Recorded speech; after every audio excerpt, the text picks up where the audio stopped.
And oh gosh, that is not a good clutch at all. Oh, it's okay. Whew, she's a little bit cranky. There's nothing in that egg at all. I mean, it's just completely void.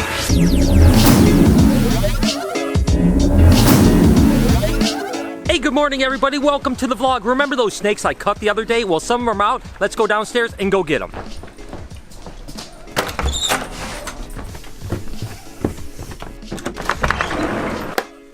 And these are all the ones that hatched out. Look at how absolutely gorgeous these snakes are.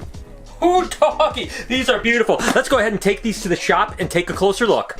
And we're back at the shop and we get to take a look at these beautiful little babies here. This was actually a bumblebee that was bred to a dragonfly. So basically what you have with the bumblebee is a pastel and a spider, and the dragonfly is a pastel, a fire, and a pinstripe. So a lot of different combinations. This one right here is pretty simple. It's literally just a pastel ball python. But the pastel ball python was one of the animals that really kind of started the whole mutation thing. Kevin McCurley actually produced it and absolutely changed the world when it came to ball pythons. This is actually a beautiful little animal here, and I'm not 100% sure what the genetics are going to be on this. Once it sheds out, there's going to be a much better opportunity to see. I think it's just what they would call a super blast, which is a super pastel pinstripe, but it's hard to tell. Once it sheds out, I'm going to have a much better chance of seeing what's going on. And that's one thing. Sometimes when things are in shed, it just mutes things a little bit. Once they shed out, you go, all right, that's what that animal is. Take a look at these two right here. And of course, these are both fire bumblebees, so they're pastels, they're fires, and they're spiders, and they're absolutely beautiful. The thing that's nice about the fire is it really cleans things up,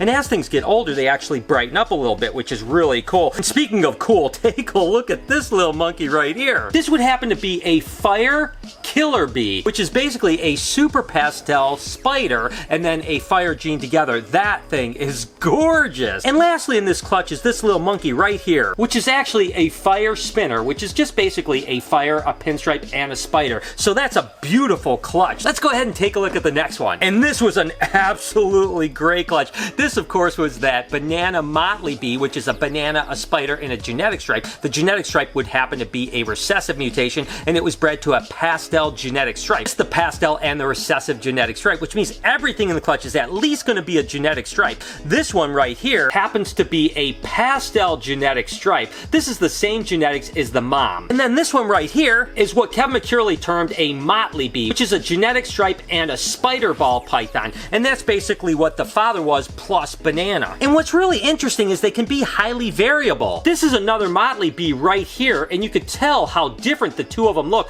but genetically these are the exact same animal. And then you get into one of my favorite banana mutations. This, of course, is a banana genetic stripe. I mean, just take a look at how gorgeous that animal is. And I tell you what, to be totally honest with you, when these guys hit about 300 grams, and just to give you an idea, this is probably 55 grams or so. When it gets about 5 or 6 times this size, it's just going to be so bright and so beautiful. I love these guys. And then just how there's a lot of variance in the motley bees, these two are both banana motley bees. And look at the difference. These are exactly the same genetics, but look at, they look completely different, but they are absolutely stunning. I mean, this one is so bright, and this one has that really cool muted look to it. Either one, I think they're both amazing animals. So that is clutch number 2. One more clutch to check out. Bella, come here, girl. Look what I got.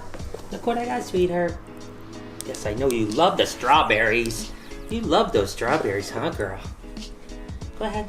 Go ahead. Come on. You want it? Here you go, sweetie. Go ahead. No? Come on, Bella.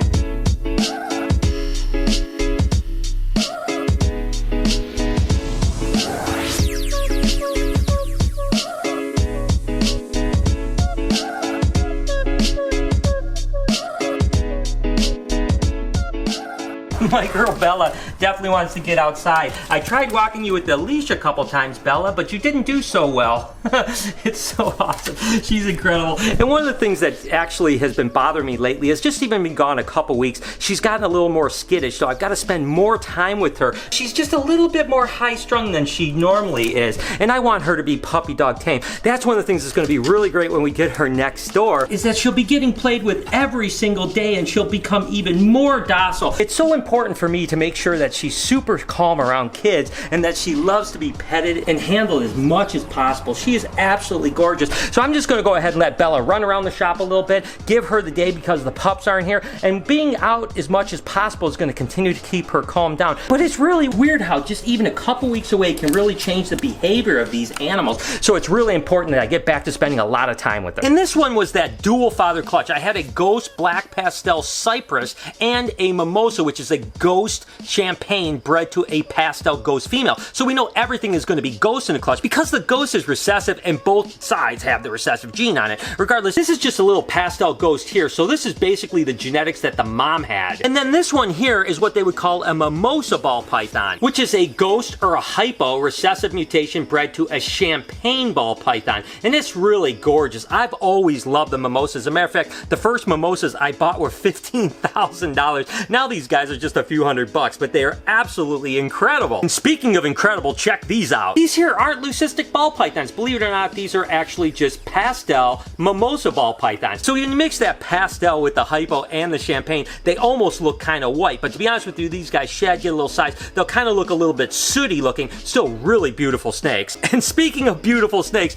this is why it was a dual father clutch. All the animals in this clutch besides this one was probably sired by the mimosa ball python, that hypo champagne, but this one was actually fathered by the ghost black pastel cypress. And of course, take a look at that beautiful ghost cypress right there. Oh doggy, that thing is absolutely incredible. And I wish I would have produced more of these, to be totally honest with you, but I'm happy with this clutch. It was absolutely incredible. So there it is, guys. There was the clutches that I cut the other day, all hatched out. We have plenty more to cut in the next couple days. So oh my gosh, it's starting to heat up here and I'm loving it. I just have a real quick ball python clutch to pull. It's actually just a really pretty kind of unusually patterned normal ball python. And oh gosh, that is not a good clutch at all. And she was actually bred to a pin calico yellow belly, which has been doing really good eggs lately. But this is kind of a terrible clutch here. We have one egg that has a little boob egg on it. We have one egg that has an extremely big boob egg on it. It's hard to say if there's even an embryo in here, so we'll candle it to make sure.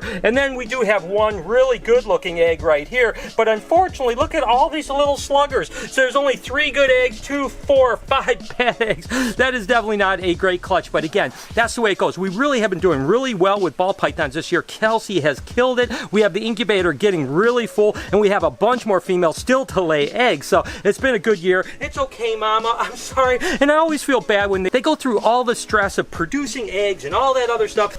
Oh, it's okay.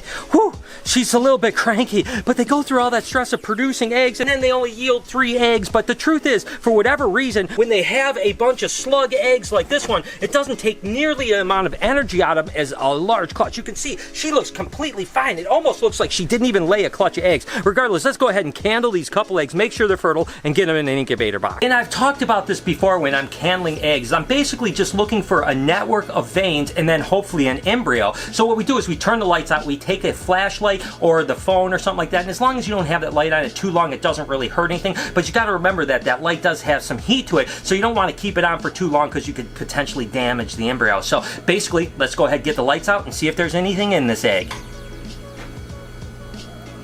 Okay, so we're just shining right now, and as it looks, look at, there's nothing in that egg at all. I mean, it's just completely void of any network of veins. So let's go ahead and check this other one right here. Oh, and see the difference, see the network of veins, and then that little dot right there is actually the embryo. So that's a good egg right there. And we'll go ahead and check this egg just to make sure. And again, the embryo is right up top here, so that's absolutely perfect. So as it turned out, these 2 eggs are completely good. This egg, unfortunately, is no good. Sometimes even with an egg that's that uncalcified, or what we call boob eggs here, sometimes there's actually still a little baby that can hatch out of it. Be really small, but in this case, it's just a slug, which is too bad. All right, off to the incubator box. You know, just like I have to spend time with Bella, I have to spend time with RJ too. It's really important to continue to keep him extremely habituated to being handled, because, you know, I never want to have to restrain him or worry about him at all. Now, don't get me wrong, it's not like I'm going to take kids around him and get close to his face or anything like that, but it's really important that I don't have to ever worry about him, because although he's going to stay right in this pond and Bowser is going to move next door, he is going to live downstairs still. I'm gonna bring him out and bring him to parties often at the zoo, or maybe even just have him out at the zoo a little bit. So again, it's just really important to continue to keep this guy really super dog tame, and it's pretty exciting. I have a couple surprises coming for the zoo pretty soon, a couple animals that I am super excited about, but I'm not gonna get them till we really have caging for them, because I don't really have anywhere to put them at this particular point. Cannot wait to share it to it. Oh, and by the way, you're gonna see a familiar face next door at the zoo a little bit, someone that can handle these animals all the time and continue to keep them extremely tame, because again, having these docile animals at the zoo is gonna what it's gonna be all about. I want people to have amazing experiences. So we're bringing back someone that was around and in the vlog for quite some time, so it'll be exciting, but I'm not gonna tell you guys anymore. In the meantime, I'm just gonna spend some time with my buddy RJ.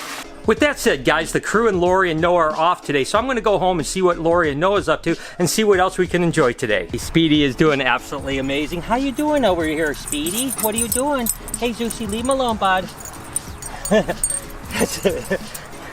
Come on, silly, leave him alone. Go ahead.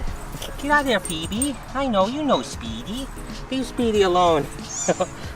He absolutely loves it out here. I tell you what, this is the only time that I wish I did live in a warmer climate where I could just keep Speedy and Savvy outside all the time. He's got a lot of grass, as you can see, to eat out here, so I'm just gonna let him tool around. And some people were worried about like him in the pond area. Number one, he really doesn't get up here anymore because we put these stones out here, but to be honest with you, I mean, tortoises just don't ever go swimming and don't jump in the water, so I'm not worried about him at all. He just loves to tool around and eat a bunch of grass.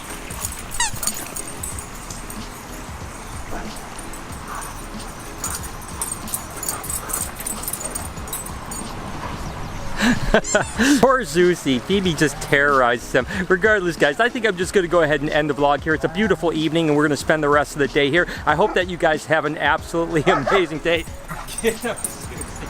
Oh, these guys are too funny. As always, thank you for joining in. You guys are absolutely amazing. Love you so much. Do me a couple favors before we get out of here. Smash that like button, turn those post notifications on, leave a comment so I can read about you guys. Always be kind to someone, and I promise I'm going to see you guys tomorrow.